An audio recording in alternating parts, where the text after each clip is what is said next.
Assalamualaikum warahmatullahi wabarakatuh. Eh, Selamat siang ya. Selamat siang. Hari ini kita lanjutkan lagi kuliah kita di pengolahan sinyal digital ini. Di pertemuan kemarin kita sudah belajar tentang sinyal diskrit ya. Sinyal diskrit. Kalian udah belajar tentang sinyal diskrit. Apa itu sinyal diskrit? Apa itu sinyal digital? Udah ketam lah ya. Harusnya udah eh, tahu apa bedanya diskrit dan digital. Lalu apa itu ADC, DAC, cara mensampling, saya udah tahu. Nah, di pertemuan ini kita lihat tools pertama ya. Tools pertama yang dapat kita gunakan untuk mengolah sinyal digital, yaitu transformasi Z. Nah, si transformasi Z ini salah satu tools pengolahan sinyal digital yang pertama ditemukan ya. Dia memang tidak se-powerful Fourier transform. Jadi kalau Fourier transform itu benar-benar kita bisa mengekstrak informasi dari sana. Hampir semua parameter sinyal itu kita dapat. Nah, cuman transformasi Z ini belum dia belum bisa sampai seperti itu. Bisa dia sampai mengekstrak informasi belum bisa. Cuman ada beberapa kegunaan yang dapat kita gunakan di transformasi Z ini. Nah, nanti kalian lihat apa sih kegunaan transformasi Z ini. Jadi walaupun si Fourier transform sudah ada, orang tetap menggunakan transformasi Z ini. Dia tetap ada gunanya. Nah, ini dia yang nanti kita lihat apa sih kegunaan dari si transformasi Z.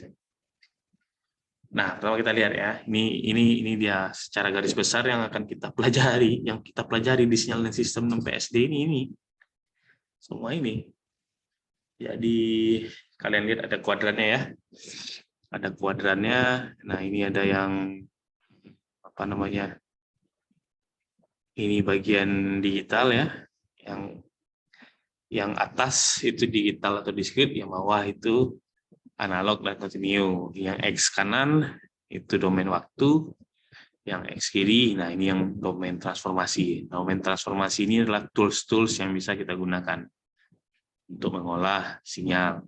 Nah, sini kalian lihat di analog itu ada Laplace, ada Fourier ya, Fourier yang analog.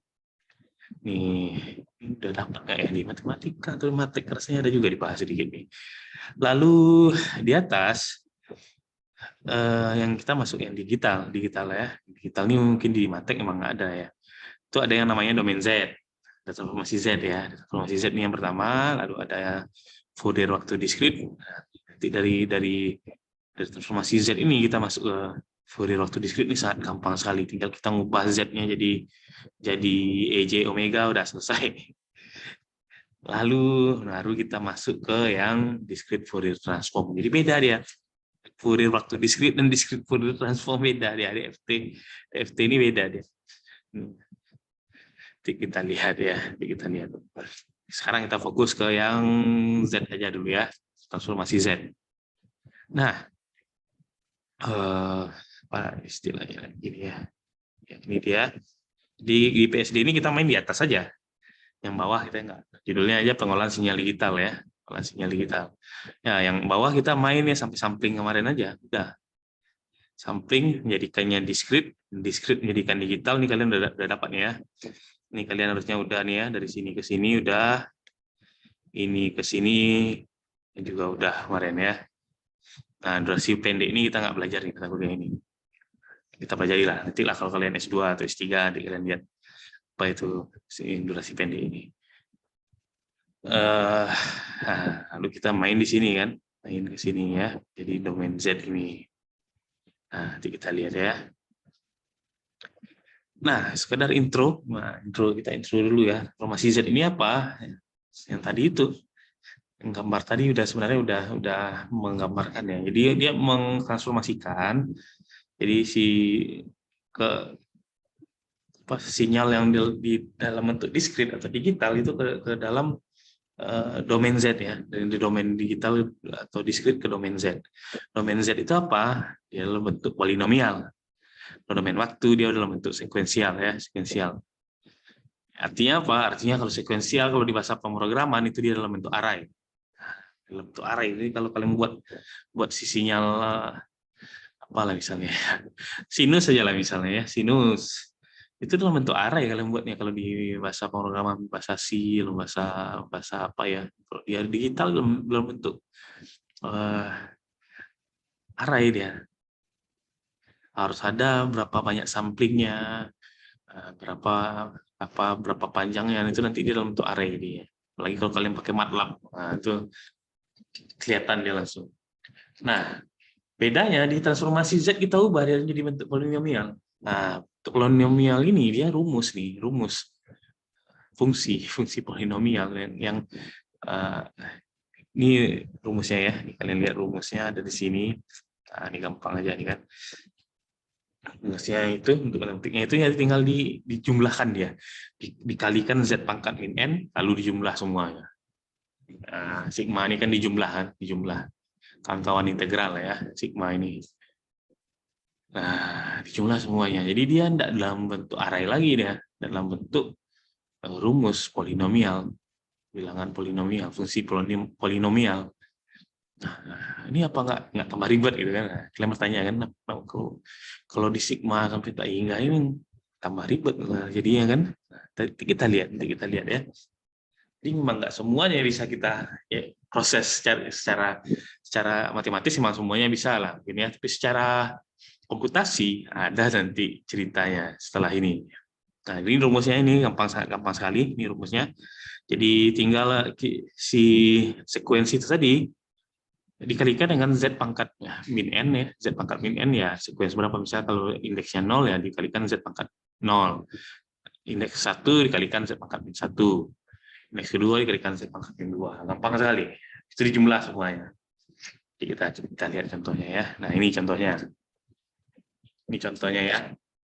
Oh, ini dia yang kita apakan. Nah, ini si X 0,5 UN. Bentuk sekuensnya ini ya, bentuk sekuensnya ini karena dia ada UN itu artinya dia 1 di positif dikalikan ya 0,5 pangkat N dikalikan UN itu yang apa istilahnya, direct train, cuman dia nilainya 1 di indeks positif 0 dan positif. Nah, jadi bentuknya lagi ini ya. Berarti ini harusnya panahnya ada di sini nih. Ya, di 1 ini ya, indeks apanya lah. Indeks 0-nya di 1 ini. Jadi 0, 0, 0, 0, di negatif dia 0 semua, di 1 dia 1, terus di indeks 1 0,5. Nah, kalian lihat nih kan. Ini bentuk sekuensnya. Nah, bentuk apa namanya? Transformasi Z-nya ini kan tinggal dimasukkan rumus saja nih kan. Nah, kayak gini dia. Wah, ini kan ngeri nih. Ini ngeri nih kan. Oh, ini ngeri nih. Mana cara menyelesaikannya nih kan? Nah, ini disederhanakan lagi, gampang lah kan, seperti ini. Nah, ingat, ini harusnya kalian udah belajar nih di kalkulus.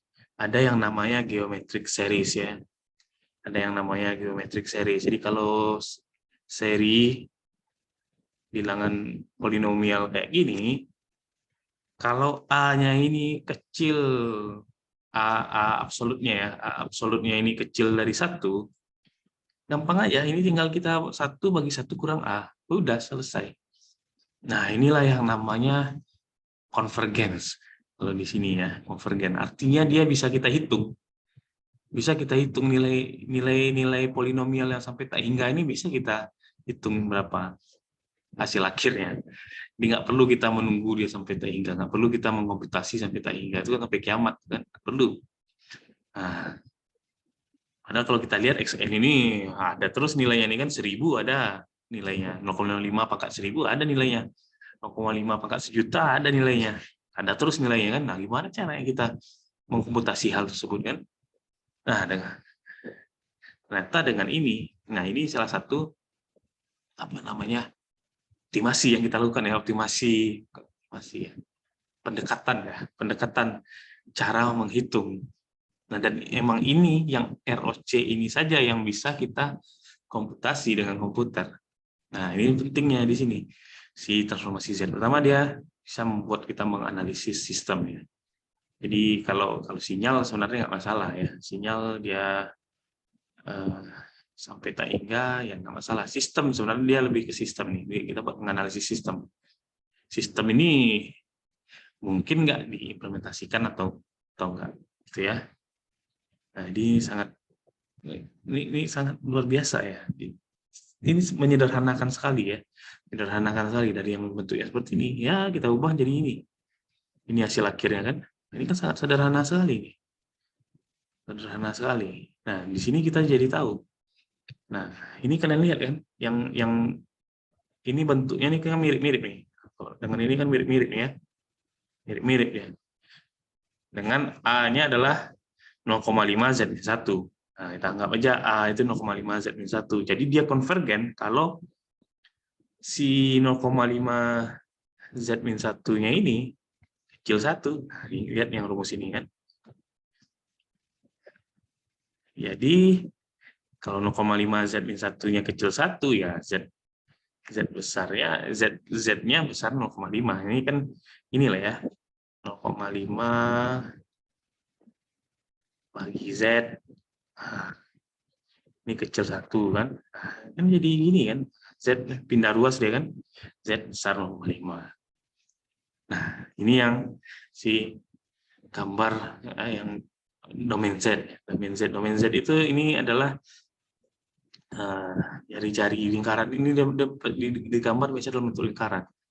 Dalam bentuk lingkaran ini adalah kita menggambarkan di mana dia ROC tadi ya, di mana dia konvergen tadi. Di mana dia konvergen tadi. Nah, di sini tahunya kita gambarlah jari-jari 0,5 ya kan. Lingkaran 0,5 besar dari 0,5 dia konvergen. Kalau di sistem artinya di Z yang di luar lingkaran inilah dia stabil ya. Kalau konvergen itu pasti dia stabil. Pasti dia stabil ya. Dan gampang dihitung juga, gampang dikomputasikan. Nah, itu dia intinya. Kalau dia konvergen, gampang kita mencarikan transformasi Z-nya gampang. Tapi kalau dia tidak konvergen, anggaplah ini 2 pangkat N misalnya, itu pasti dia nggak konvergen. Nah, itu nggak cuma ya kalau kita transformasikan Z, itu nama kerjaan jadinya malah lebih susah. Malah nggak bisa kita malah lebih banyak kerjaannya nanti. Dia nggak akan bisa kita hitung. Nah, jadi ada emang batasannya, dan emang ini batasan yang real ya. Kalau dia nggak konvergen ini nggak akan bisa kita membuat sistemnya, nggak akan bisa kita membuat programnya. Dan mungkin kita membuat programnya atau membuat hardware ya. Oke, kita lihat berikutnya adalah kegunaan. Nah, ini dua kegunaan penting ya. Kegunaan penting sistem transformasi Z. Pertama, sebenarnya dari sistem transformasi Z ini dari segi komputasi ya, dia nggak serumit Fourier transform. Si Fourier transform sebenarnya dia bisa juga digunakan untuk merekayasa sinyal, menganalisis sistem, dia bisa. Nah, tapi kalau tugas kita hanya untuk menganalisis sistem atau untuk mengolah sinyal ya, untuk merekayasa sinyal, mau kita kalikan, mau kita evolusikan atau diamplifikasi. Nah, kita nggak perlu ngambil informasi dari sana ya, informasi apa? Kita transformasi Z aja, lebih gampang, lebih lebih sedikit perhitungan ya dibandingkan transformasi Fourier. Itu enak pakai transformasi Z lagi. Kita lihat yang pertama ya. Jadi ada 2 kegunaan utamanya buat menganalisis sistem. Pertama, ya jadi kita bisa tahu sistem ini stabil, sistem ini konvergen, sistem ini kausal atau non kausal. Kalau sinyal ini one sided ya, one sided, left sided, right sided. Nah, nanti kita lihat. Ada contohnya. Nah, pertama sistem ya. Permasalahannya biasanya seperti ini. Ini nggak diketahui biasanya ya. Ini nggak, biasanya permasalahan itu ini nggak diketahui. Ini nggak diketahui ini. Ini kita nggak tahu. Tugas kita adalah buat mencari tahu ini. Sistem yang terjadi itu apa? Contohnya ini. Contohnya di komunikasi ya. Di komunikasi sinyal itu ditransmisikan dari transmitter ke receiver itu dia macam-macam yang terjadi dalam perjalanannya itu ya. Ada yang dia kena gedung, kena pohon, kena mobil kan, dipantulkan oleh atmosfer, kena awan, kena hujan, macam-macam. Nah, biasanya si receiver tuh dia harus cari tahu tuh, namanya channel estimation. Nah, channel estimation namanya. Jadi si perjalanan yang terjadi oleh sinyal itu tadi dari transmitter ke receiver itu dianggap sistem, kan dia mengubah si apa tadi si sinyal transmisi tadi ya. Nah, supaya di receiver jadi Y dia. Ditransmisikan X, di receiver jadi Y. Nah, receiver harus tahu dia apa aja yang terjadi di perjalanan tadi itu kan. Baru dia bisa mendapatkan X lagi, baru nilainya benar. Nah, ini salah satu contoh permasalahan yang sering ada. Jadi banyak permasalahannya, kita itu disuruh mencari sistemnya itu kayak apa. Kita hanya tahu outputnya, kita tahu inputnya apa. Disuruh cari sistemnya kayak apa. Nah, kalau pakai cara domain waktu yang kita kasih apa kan? Kita kasih delta direct, yang delta ya. Nah, ini kita coba delta kan. Kita masukkan delta itu yang nilainya itu apa namanya? Cuma 1, sisanya 0 gitu kan. Yang delta. Terus kita lihat outputnya apa kan? Nah, inilah dia nih outputnya kan. Nah, dari sinilah kita coba analisis kira-kira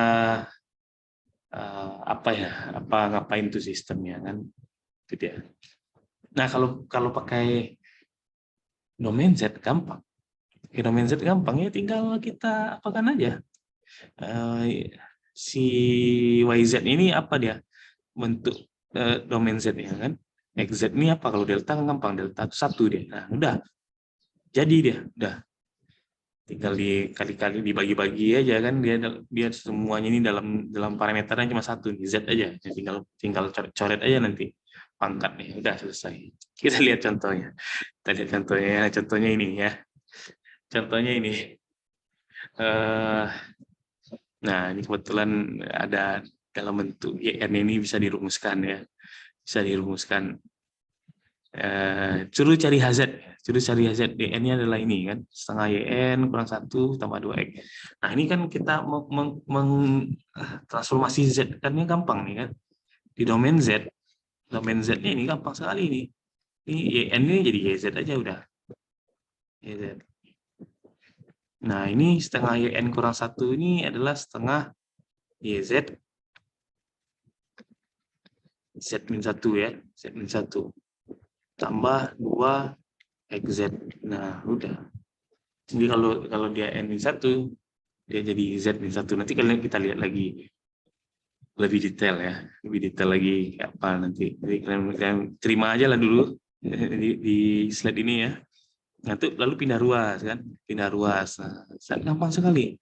YZ 1 kurang setengah Z-1 ya, Z-1 sama dengan 2 XZ ya. Nah, lalu respon sistem adalah YZ yang menjelang YZ ya, Z lagi XZ.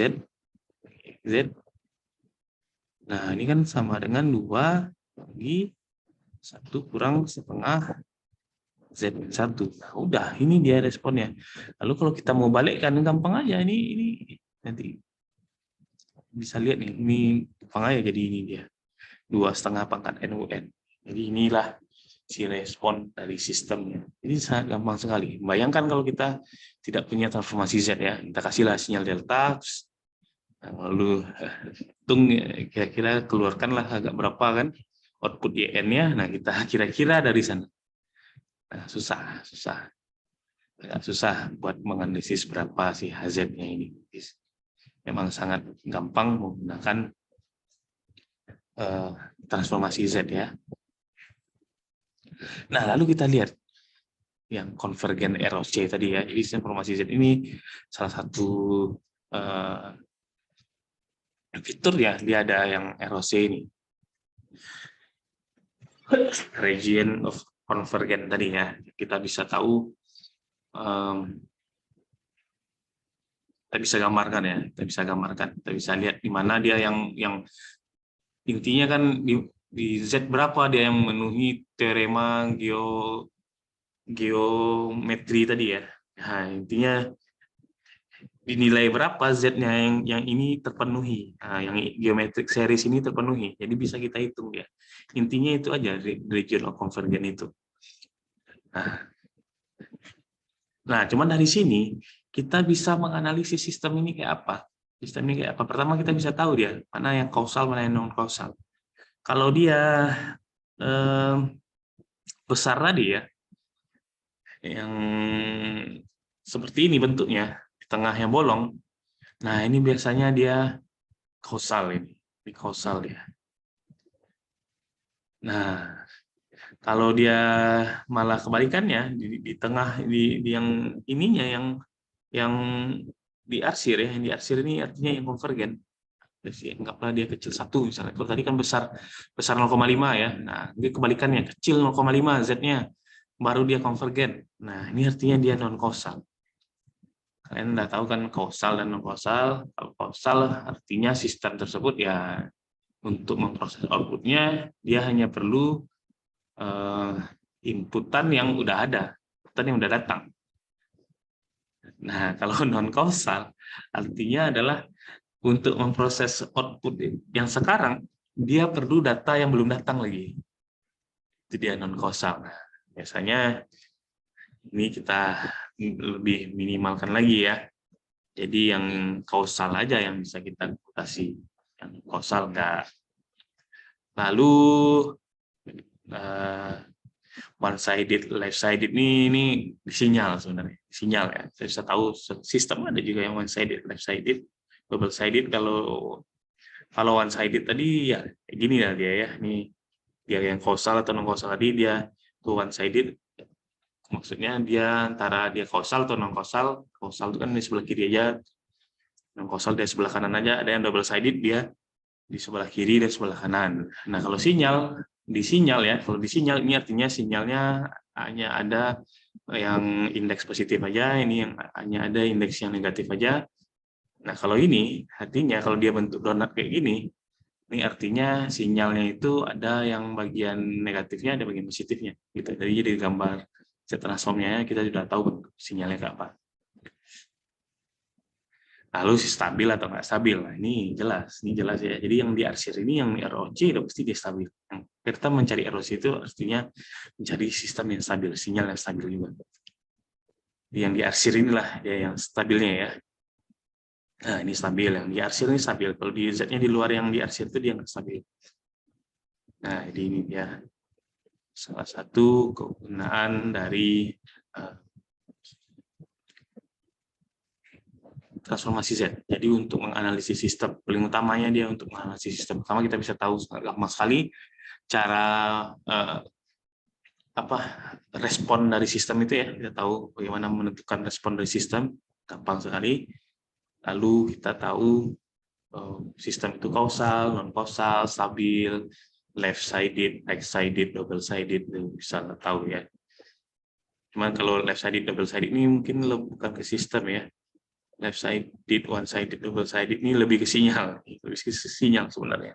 Kalau sistem ya, kalau sistem kita kerjanya yang ini aja ya, ini aja. Yang kausal, jadi ini kausal dan stabil, kausal dan stabil. Kausal one sided, stabil. Nah, ya, jadi itu saja yang bisa kita komputasi kalau sistem. Kalau sinyal boleh lah ya, non kausal dia boleh. Double sided juga boleh ya. Kalau sinyal double sided artinya ya kalau di sinyal kan nggak masalah ya, kan ada sinyal yang akan datang nggak masalah, karena ada datanya yang belum datang lagi ya nggak masalah. Kalau di sistem yang masalah, kalau di sistem yang non kausal itu baru masalah, atau yang left sided ya, atau double sided itu baru masalah, karena dia perlu sistem double sided artinya dia perlu sistem itu untuk memproses output yang sekarang yang akan dikeluarkan ini dia perlu data yang telah ada sama data yang belum ada yang belum datang. Nah, itu bermasalah. Kalau yang non kausal itu artinya dia perlu semua datanya itu belum datang lagi. Dia memproses sekarang semua data yang belum datang. Kalau yang kausal artinya untuk proses yang sekarang ya datanya udah datang semua. Nah, itu aja dia ya. Itu kegunaan pertama dari si transformasi Z.